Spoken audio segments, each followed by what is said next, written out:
Vitesse, puissance, détente, endurance, un footballeur de haut niveau doit savoir réagir au quart de tour, s'imposer dans les duels et enchaîner les actions rapides sans faiblir sur 90 minutes.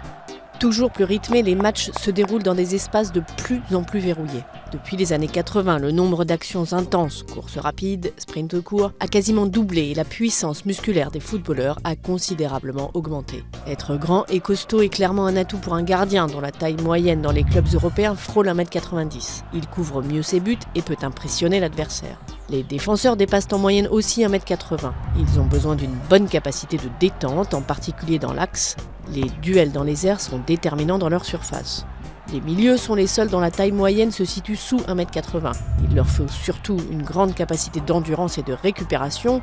Ce sont eux qui parcourent les plus grandes distances en un match, plus de 11 km. Les milieux évoluant sur les côtés en particulier ont intérêt à avoir un cœur bien accroché pour pouvoir multiplier les courses à haute intensité dans les couloirs. Côté attaque, les stars comme Messi sont capables de répéter les efforts intenses et courir vite balle au pied. Sur le plan physique, on distingue deux types de morphologie, les petits gabarits qui misent sur la vitesse pour déstabiliser les défenseurs et les grands capables de jouer des coudes et de mobiliser plus de défenseurs adverses.